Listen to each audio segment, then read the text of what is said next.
Fala pessoas, professor Derek aqui, vamos para a nossa análise do edital dos conteúdos contemplados no nosso curso em Física 2. Como é que eles aparecem, quais são as brechas, quais são as pegadinhas, quais são as particularidades e a separação que nós vamos acabar fazendo aqui para que fique mais didático e você compreenda e possa gabaritar a sua provinha de Física para conseguir a sua aprovação no concurso. Basicamente, a Física 2 ela é dividida em 3 grandes áreas. São elas ondas, ótica e depois a tal da termodinâmica. Áreas grandes. Cada uma delas nós vamos estruturar aqui no curso de uma maneira que você consiga entender as suas particularidades, depois entendê-las, conseguir fazer a conexão como se fosse uma grande coisa, que é o princípio da física que tenta englobar todos os fenômenos naturais. Embora a prova da EAR, por ter uma grande quantidade de questões de física, ela trate quase todos esses assuntos, ela consegue, uma das poucas provas, que consegue contemplar praticamente todas as áreas da física numa única prova, num único concurso. Enquanto que em outras bancas você tem que escolher, eu acho que esse ano cai a ótica, acho que esse ano cai ondas. Na área isso não acontece, praticamente todos os grandes conteúdos, as grandes áreas aparecem na sua prova. Basicamente, então, a gente vai ter esses itens do seu edital sendo classificados como Física 2. São lá no seu anexo de editais, de conteúdos, os itens 5.6 e o 5.7 a gente classifica dentro da Física como os assuntos referentes à Física 2. Então, como eu disse, as 3 grandes áreas são ali ondas, a gente pode juntar isso com oscilações, essa é a nossa primeira grande área. Depois ótica, então primeira parte, segunda parte, e a terceira partezinha aqui, que é a tal da que a gente chama de termodinâmica. A gente vai ver agora cada um deles de maneira específica. Então, fiz aqui uma separaçãozinha para a gente entender um pouco melhor. Então, inicialmente, eu vou começar com a parte de ótica, tá? É onde nós precisaremos apenas de propriedades geométricas, porque nós estudaremos justamente a óptica geométrica. Então começa, posso ignorar aqui essa palavrinha sonoros, nós vamos ver lá os princípios da ótica geométrica, tem que saber o nome desses princípios e os fenômenos que a EAR pode cobrar, Então ela vai dar ali um fenômeno e qual é a lei física que explica esse fenômeno, vai misturar com outras partes da física. Relação com definição de conceito, é uma das poucas bancas que você tem que estar atento a definições, pegadinhas e exceções para alguns princípios e leis.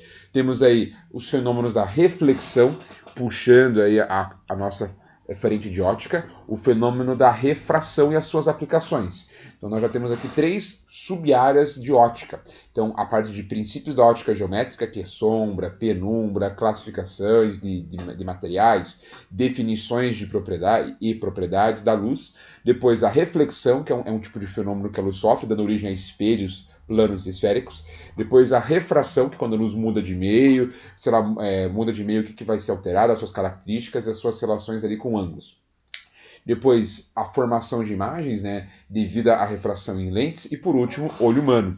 Então a ótica, a gente acaba fechando ela aí nessas 4 partezinhas, o princípios da ótica geométrica, depois a gente vai ver o fenômeno da reflexão, refração e por último a gente fecha com o olho humano, que é uma aplicação de todos esses conceitos juntos. Isso é o que a gente chama de ótica, estudo específico da luz. Aparecem aí de 1 a 2 questões por ano, com certeza uma questão da sua prova vai ser de ótica.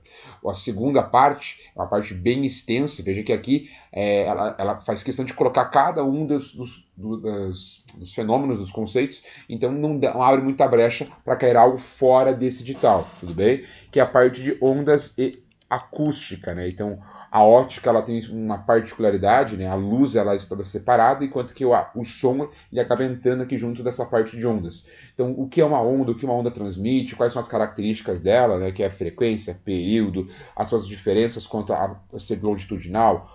Isso a gente vai ver aqui, a classificação quanto ao conceito, quanto à natureza, os seus tipos, propagação, a equação fundamental da ondulatória, todo esse iniciozinho. Então, até essa partezinha aqui, que é frente de ondas, a gente tem a chamada aqui introdução à ondulatória, que é o estudo de ondas num aspecto mais genérico.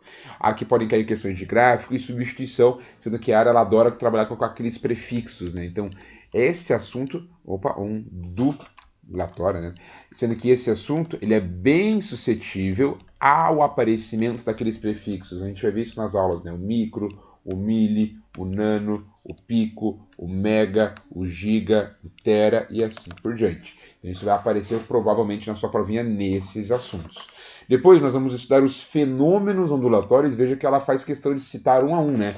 Então, dentre os fenômenos, a reflexão de ondas, quais são as características conservadas, refração, difração, eco, que é um exemplo de reflexão, na verdade, né, junto com reverberação, ressonância, interferência, princípio da superposição, que está dentro também da nossa interferência, princípio de Huygens e o efeito Doppler, que algumas provas não aparecem no edital, mas aqui está, né? Então, o efeito Doppler também. A audição humana, quando o cara só coloca aqui a audição humana, ele está querendo dizer, junto aqui dentro, né, aquela parte de nível sonoro. Então, aqui pode aparecer aquela formulinha com logaritmo, que a gente vai acabar estudando também, para que você não seja aí, não seja pego de surpresa. E a grande surpresa dos últimos editais, que é o movimento harmônico simples, o MHS, questões que envolvem proporção, período de pêndulo e período de sistema massa-mola, com certeza você tem que saber. E por último, a terceira parte, então, introdução ondulatória, aspectos gerais de ondas, depois os fenômenos que as ondas sofrem, e por último, a parte de ondas sonoras, que a gente junta aqui também com o nível sonoro, características se o som é agudo, grave, também uma questão com certeza dessa parte de ondulatória, beleza? Então, no mínimo uma questão de ótica, no mínimo uma questão de ondas, e por fim, algo que a gente chama lá de calor e termodinâmica, a gente consegue separar em 3 etapas, que é a parte de termologia, depois a calorimetria, e por fim a termodinâmica. Em média, 2 questões desse assunto por ano, né, no mínimo 2 questões, sendo que termodinâmica está presente praticamente todos os anos, e enquanto que termologia e calorimetria ficam alternando, né? Isso é uma média, não quer dizer que é uma regra, pode ser que tenha uma questão de 3 questões de termodinâmica, não se sabe, mas a média que nós temos então, seria no mínimo, né, o mínimo, não a média, perdão, mínimo uma de termodinâmica e uma de alguma dessas 2 possibilidades, com certeza você vai enfrentar na sua prova. O que a gente acaba usando em cada uma delas? Então, termologia é a diferença de temperatura e calor, as escalas termométricas, né, Celsius, Fahrenheit ou Kelvin, caso ele invente uma temperatura naquele momento, e dilatação térmica, tá? Isso são coisas que a gente acaba estudando aqui em termologia. Depois que a calorimetria, aquelas equações conhecidas como Q-macete, Q-mole, calor específico, calor latente, que tem a ver justamente com as mudanças de estado físico, e caloria, joule, quando a gente vai trabalhar agora com o conceito de energia. E por fim, a termodinâmica é o estudo específico de gases. Então, gases ideais, aquela equação de Clapeyron, né, PV igual a nRT, ou PVT1 igual a PVT2, a gente vai ver relação entre pressão, volume e temperatura, que daí, dentro disso também entram aqui as máquinas térmicas e as leis da termodinâmica. Veja que aqui ele é bem pouco específico, dando uma margem aí para cobrar muitas coisas. Isso não é tão bom, né? Então a gente acaba tendo que abranger toda a termodinâmica, do mais simples às suas particulares, às suas especificidades, beleza? Então esses serão aqui os assuntos que nós vamos acabar estudando em Física 2. Basicamente, gente, Física 2 é a física dos fenômenos. Fenômenos térmicos, relação entre energia térmica, relação entre ondas que também transportam energia. Então é a física escalar, aqui a gente praticamente não vai ter grandezas vetoriais, que tem que se preocupar com módulo, direção, sentido. Embora em ótica a gente tenha um pouco de geometria, não é uma grandeza vetorial em si, isso acaba ficando lá para o professor de Física 1, Física 3, professor de Mecânica, professor de Elétrica, que tem essa divisãozinha aí um pouco mais pesada. Beleza, gente? Bom, aguardo vocês nos próximos vídeos, sejam bem-vindos ao nosso curso para EAR e até a próxima aula.